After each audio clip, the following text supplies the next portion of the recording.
Sir William Seal. Thank you, Mr. Chairman. I rise on behalf of the Labour Party, along with my colleagues, to oppose the provisions of this bill.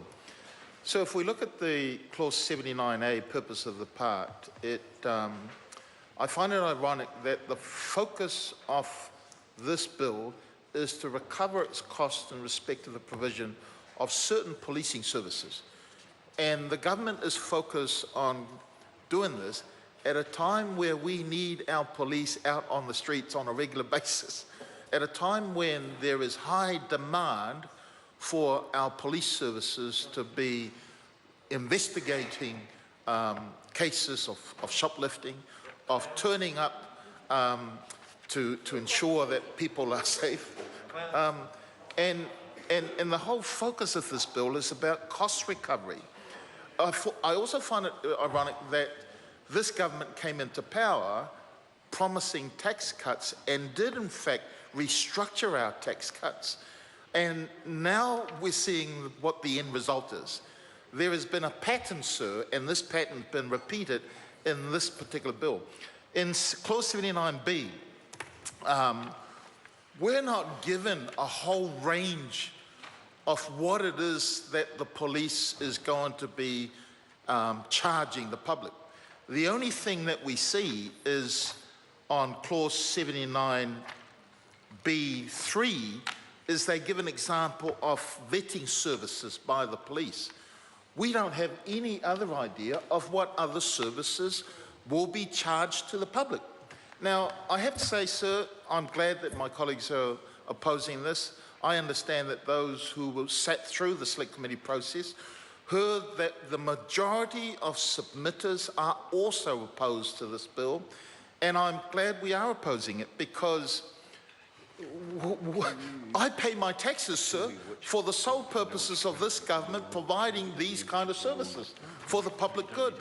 I don't expect to pay my taxes for a police service and then be asked to pay an additional money when I need the services of the police. But if you look through parts of Part 1 to Part 2, sir, there is nothing in that bill that makes any reference or states safety or community safety. This is all about cost cutting at a time when we should be fully resourcing our police services.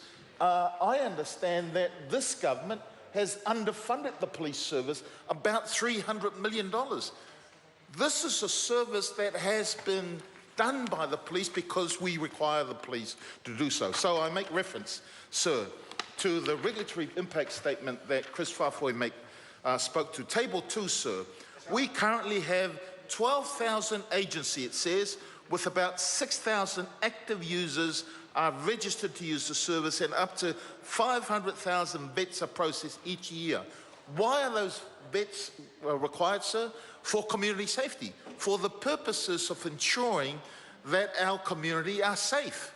Now, I also want to reiterate the $7 that the minister has said. $7 is nothing. $7 may be nothing to somebody earning $250,000 a year, but it is something significant for community organisation, an early childhood centre, for example, who are having to work at the smell of an oily rag to ensure that our young people get good education, but they also, we give them the responsibility of ensuring that the people who are working with our young people are of good nature, are safe to be around our children, because we have an example, sir, which, you know, where the community of Mangere recently raised the fact that we had a child sex offender placed next to the school. That wasn't safe.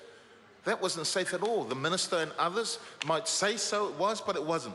So while the minister says $7 doesn't mean anything, the Table 2 of the regulatory impact statement also says the total cost of providing the vetting service is likely to increase. We know the example in Australia where this similar service is being charged $50 Australian, not 7 New Zealand dollars, 50 Australian dollars. I suspect the equivalent of that, if it continues to rise, would be somewhere around 80 New Zealand dollars. well, I don't know what the foreign currency exchange is, but it could be anywhere between 50 to 80 New Zealand dollars. Kelvin Davis.